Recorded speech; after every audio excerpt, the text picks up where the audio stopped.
My mother-in-law surprised me by saying, "I'm leaving with my son's new wife, so you'll take care of my husband from now on." It shocked me because it meant she was supporting her son's affair. It also seemed like my husband and mother-in-law planned to live with his mistress. But my father-in-law, who needs care due to his wheelchair, was left behind.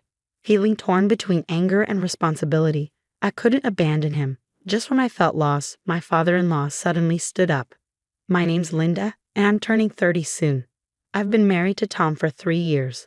At the start, we'd laugh over silly stuff daily, but lately our talks have dwindled. Is this what they call familiarity? We've moved from passionate love to craving stability. Our marriage is steady, but each day feels routine." About a year ago, Tom's overtime skyrocketed. He claims work got busier out of the blue. He never traveled for work before, but now he's gone every few months. Still, he provides for us, and I work too, so I'm not dwelling on him all the time. Sometimes he's home early, and we share dinner, filling the gaps. To outsiders, we might seem like a loveless couple, but that's not true. This is just how we are. To me, this is normal married life. One evening, I returned home from work to find my husband there, which was unusual since he never came back before 10 p.m. It was only 7 p.m. "Welcome home," he greeted me, making me wonder what was going on. "Tom, it's rare for you to be home this early. Did work finish early today?" I asked. He explained that his dad had an accident at work and was hospitalized, so he rushed home. I was shocked to hear about his father's accident. His car was hit by another running a red light, leaving him paralyzed in both legs and an arm. It was devastating news. My father-in-law, who loved outdoor activities like hiking and fishing, would now be confined to a wheelchair. He always treated me like his own daughter and offered help whenever needed. Seeing him in this condition was heartbreaking. My husband learned about his father's accident from his mother since he works at a different company than his father. He seemed frustrated because he couldn't visit his dad right away. I was also deeply saddened by the news of my kind father-in-law's wheelchair-bound condition. But amidst the shock, my husband turned to me and said, "Linda, Mom needs a favor regarding Dad." "What does she need?" I asked. "She's asking if we can help take care of him together. Your mom's getting older. It might be tough for her alone, so she thinks we can assist together," he explained. "So we have to move in with your parents?" I questioned. "Yes, we do. There's enough space for us at their place. Is that okay?" I hesitated to answer. While I cared deeply for my father-in-law and loved him, agreeing to suddenly become his caregiver was daunting, considering I had no prior experience with it. I do care about my father-in-law, but I have a job. Being suddenly asked to become a caregiver leaves me unsure. I rack my brain for alternatives, but nothing seems feasible. He senses my hesitation and grasps my hand, pleading, "Linda, I know it's tough and new, but if we rely solely on Mom, she might struggle too. It's going to be hard." "I work too," I respond. "I want you to quit your job, Linda, and focus on caring for Dad alongside Mom. I'll handle our expenses." "Quit my job?" I'm taken aback. "Yes, I'll provide for us. Please, Dad in his wheelchair and Mom needing care. They both need your help." Tom kneels before me, pleading repeatedly. Seeing his desperate expression, it was tough for me to turn him down. So I followed his advice and quit my job to care for my father-in-law. As we settled into our new living arrangement, one evening during dinner, my husband suddenly stood up. He announced his plan to take over his father's company and become its president. My father-in-law appeared surprised but secretly pleased at his son's decision. With tears in his eyes, he addressed Tom. "I can't believe you're saying this. You always said you wouldn't work at my company." "Well, I was just hesitant before. But in this situation, I can't leave the company unattended, can I?" Tom responded. "Thank you," his father-in-law said sincerely. Concerned about the company's future, I contemplated leaving it to someone I trusted. When Tom expressed his willingness to take over, I felt reassured and agreed. "I knew you'd accept." "I'll do my best as a son," he promised. "Please do. Ensure a good working environment for my employees," I requested. "Of course," he assured me. With this understanding, Tom assumed the role of president while I became the chairman. Despite the traditional retirement connotations of the chairman position, there was still much work to be done. However, I soon realized that Tom was effectively running the entire company, leaving only my name behind. 2 months flew by since Tom became president. During this time, he started coming home late every night. Initially, I chalked it up to him adjusting to the new role. But it seemed odd to work overtime consistently for 2 months. Another reason for my growing suspicion was a particular smell he carried one evening when he returned. I found myself unable to sleep, waking up past midnight feeling thirsty. Hearing Tom enter, I greeted him and noticed the scent of soap on him. His reaction to seeing me was suspicious, quickly deflecting my comment about his late hours. "It's late. Are you still awake?" he asked. "Yes, I couldn't sleep," I replied. "You're still working late, Tom," I pointed out. "Oh, just leave it. Taking over Dad's business was sudden, and I'm struggling to grasp it all." "It's only been 2 months, so it's understandable," he explained defensively. "I'm heading to bed now." "I'm exhausted," my husband announced, swiftly making his way to the bedroom, the scent of soap trailing behind him. Suddenly, I grabbed his arm, my tone firm. "Tom, who have you been working overtime with every day?" "What are you talking about all of a sudden?" he replied, clearly taken aback. "You smell like soap," I pointed out. "You're imagining things. I'm just working hard." "Don't hassle me with troublesome questions," he retorted, irritation creeping into his voice. His defensive demeanor only heightened my unease. Tom noticed my persistence and sighed heavily. "I wish you'd stop. It's annoying to be interrogated as soon as I get home tired," he complained. "I didn't mean it like that. I was just curious," I explained. "Are you accusing me of cheating?" "I work hard every day so you can live comfortably," he shot back defensively. "I understand that, but if you have time for such suspicions, you could at least tidy up," I replied.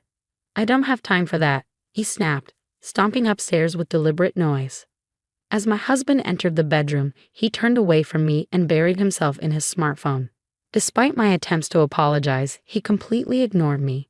The following day, my mother-in-law, having been briefed by my husband about the previous night's events, approached me with a stern expression. "Linda, did you accuse Tom of cheating yesterday?" she demanded. "No, that's not true. I simply asked him who he was working overtime with," I clarified. "That's enough to cast doubt on him when Tom is working hard for your sake. Did you consider that?" she scolded. "Of course, I appreciate everything he does. I was just curious," I explained. "Your actions were out of line. What do you hope to achieve by making Tom uncomfortable?"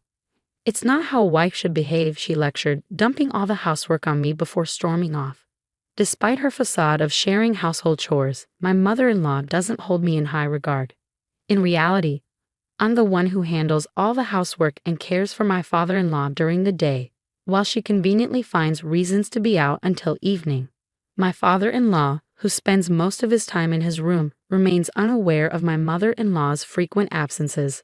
He rarely ventures out except for occasional meetings with company representatives. Additionally, my mother-in-law has warned me, "Don't say anything strange to James and Tom." I felt the unfairness of her self-centeredness, but all I could do was silently attend to household chores and caregiving.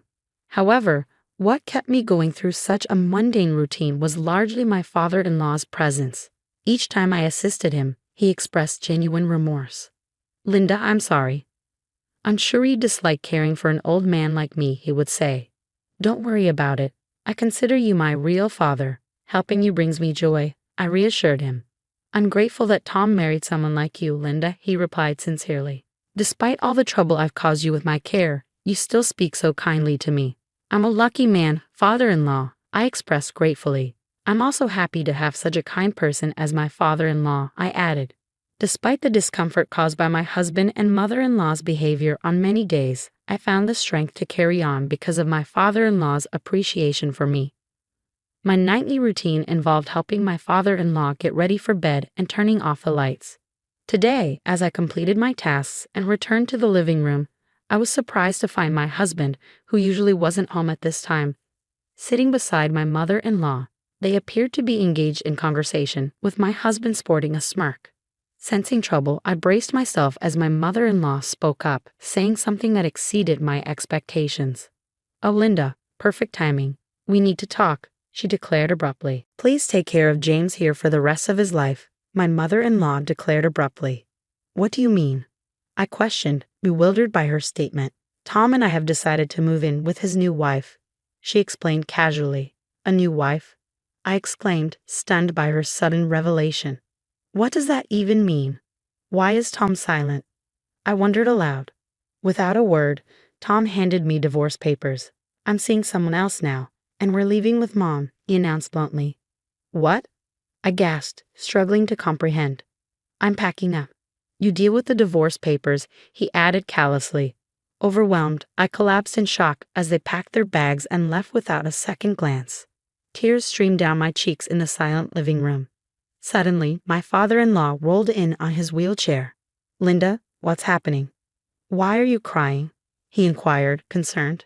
I recounted the events to him, his expression shifting from concern to anger. His eyes glinted with fury as he processed the situation. With unexpected strength, he rose from his wheelchair, his voice resonating powerfully. Let's fight back, Linda, my father-in-law declared with determination. But your legs, James, I hesitated, concerned about his mobility. I'm sorry for keeping it a secret. Actually, I've been able to walk for a while now. Don't worry, just leave everything to me. I'm ready, he assured me, revealing his hidden capability. From a drawer, he produced a large envelope, unveiling its contents to me. This is it, Linda, he said solemnly. Inside were numerous pieces of evidence documenting my husband's infidelity, alongside shocking evidence of my mother-in-law's involvement in extramarital affairs. According to my father-in-law, suspicions arose when Tom consistently left work on time, despite returning home well after midnight each night. Perplexed by this behavior, he tasked trusted employees to monitor Tom's activities. Through further investigation, it was revealed that both Tom and my mother-in-law were unfaithful. Remarkably, my father-in-law had even uncovered evidence suggesting my mother-in-law's awareness of Tom's affair, including incriminating photographs of the trio together. My father-in-law revealed that he had recently obtained the evidence and debated when to inform me. I know it's not right to say this, but I'm glad I could tell you. What do you want to do, Linda? He inquired. I can't tolerate this any longer. I want to fight back, I asserted. Understood. Leave the rest to me, he assured me. Shortly after, my father-in-law swiftly dialed a number on his phone, contacting someone from the company. As a result, my husband was ousted from his position as president. Following my father-in-law's guidance, I initiated divorce proceedings, leveraging the evidence of infidelity to demand a fair division of property from Tom. About a week later, Tom visited my parents-in-law's house, visibly outraged. He addressed me and my father-in-law sternly. Hey, Dad, what's all this about? How does infidelity relate to being ousted as president? Shut up. You neglected my care and caused Linda suffering. You were not ready to be president. I disown you. You are not welcome in this house, my father-in-law retorted firmly. Tom collapsed to his knees, tearfully pleading with me as I regarded him with disdain. Linda, I beg you. I'm willing to cancel the divorce. Please persuade Dad with me. I'll end things with the other woman if you drop the property division demand, he implored. Even in that moment, his concern remained solely focused on himself. His self-centeredness left me utterly disillusioned. To shake off the lingering gloom, I adopted a bold stance and declared, withdraw the divorce, do you hear me? What are you even saying now? I never wanted it in the first place. I'm relieved to be rid of someone like you. I won't ever return to you, he retorted coldly. So you filed for divorce? I asked, taken aback. Of course. Why should I remain married to someone like you? Your divorce and dismissal as president were entirely your own doing. You reap what you sow, he sneered. What are you talking about? Those divorce papers were just a bluff, I protested. I thought as much. You, your mother, your mistress. I hope you all suffer together. Don't expect any sympathy from me, I snapped, ushering him out and slamming the door shut. Tom's cries echoed from outside. Please help me. I was wrong. I don't want to lose you. Please forgive me, Linda. Dad, don't abandon me, he pleaded desperately. James and I remained silent, unmoved by his pleas. Upon learning of Tom's dismissal as president, his mistress wasted no time in evicting both him and his mother from their home. With no other options, they were compelled to reside in a budget motel for several days. Losing his job drained Tom and his mother's savings, leaving them struggling to make ends meet. They resorted to taking on day labor jobs, but their income was insufficient to cover even basic expenses. Unable to afford rent, they found themselves living hand-to-mouth and sinking into debt. Meanwhile, I continued caring for my father-in-law in his home even after the divorce. You're welcome to stay here as long as you need, he assured me. Grateful for his generosity, I opted to remain by his side. Recently, he started attending a senior daycare center, allowing me to work while he's away. Though challenges may arise in the future, I'm committed to doing everything in my power to support him.